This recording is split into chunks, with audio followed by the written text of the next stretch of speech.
Hari ini saya akan menjelaskan mengenai berita yang sedang ramai dibicarakan di media sosial tentang seorang ibu berumur 69 tahun dengan alamat di Jalan Suwiknyo, Pontianak.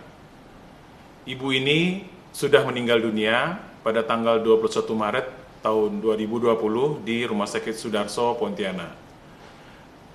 Riwayatnya, tanggal 13 Maret, ibu ini mulai demam, batuk, dan sesak napas.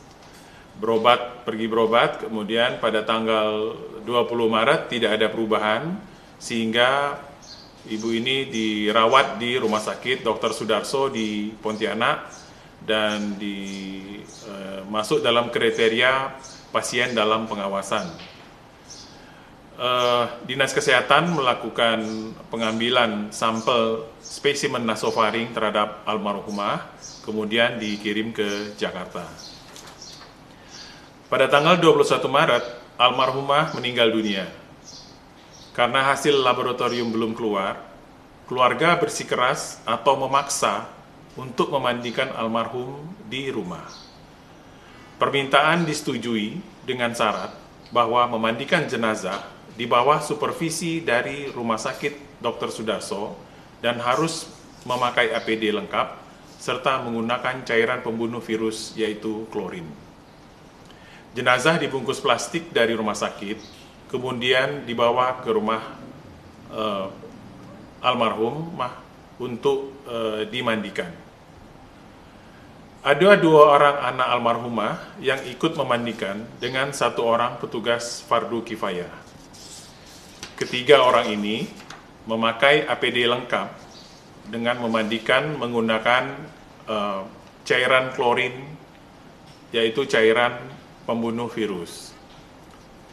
APD lengkap yang dipersyaratkan sesuai protap mereka gunakan pada saat memandikan dan memang di bawah supervisi petugas pengendalian dan pencegahan infeksi dari Rumah Sakit Dr. Sudarso. Setelah memandikan jenazah, tempat memandikan jenazah kemudian juga disiram dengan cairan klorin ini. Jenazah kemudian dikafani dan dimasukkan ke dalam plastik, kemudian dimasukkan ke dalam peti, kemudian disolatkan di surau di depan rumah almarhumah. Selanjutnya, di pemakaman, peti dibuka untuk memberikan tanah untuk mengganjal jenazah. Kemudian peti ditutup kembali, lalu ditimbun dengan tanah. Pada tanggal 29 Maret 2020, hasil laboratorium keluar dengan hasil kasus konfirmasi COVID-19 atau positif COVID-19. Terhadap hasil tersebut, Dinas Kesehatan Provinsi dan Dinas Kesehatan Kota Pontianak telah melakukan proses disinfektan terhadap lingkungan di sekitar rumah almarhumah dan 2 gang di sisi kiri dan kanan gang tempat almarhumah tinggal. Dinas Kesehatan Kota juga telah melakukan pemeriksaan rapid test terhadap 21 orang kontak erat, yaitu anak almarhumah, petugas pemakaman, dan yang hadir pada saat proses pemandian dan penguburan jenazah. Pemeriksaan ini tadi hari ini dilakukan.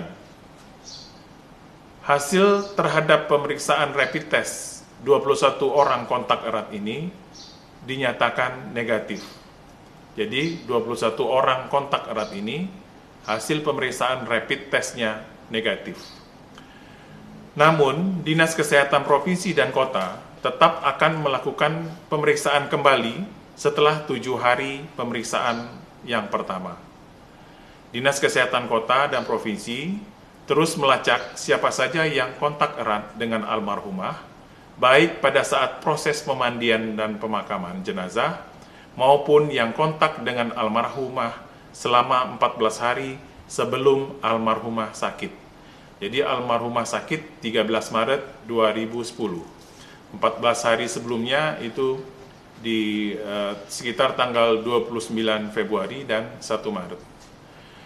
Bagi anggota masyarakat yang merasa kontak erat dengan almarhumah, maka diharapkan dapat menghubungi Dinas Kesehatan Kota atau Dinas Kesehatan Provinsi untuk kemudian akan kami lakukan pemeriksaan kesehatan dan akan dites dengan rapid test COVID-19. Masyarakat yang kontak dapat menghubungi WhatsApp Posko COVID-19 di nomor 0812 92 119 119. Dengan adanya kasus ini, saya mengharapkan masyarakat tidak panik. Jadi kalau memang ada nanti yang kontak erat, silahkan menghubungi Dinas Kesehatan Kota Pontianak maupun Dinas Kesehatan Provinsi Kalimantan Barat.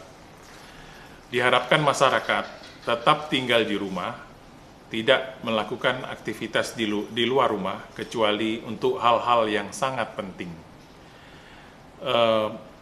Saya juga mengharapkan agar masyarakat rajin melakukan cuci tangan,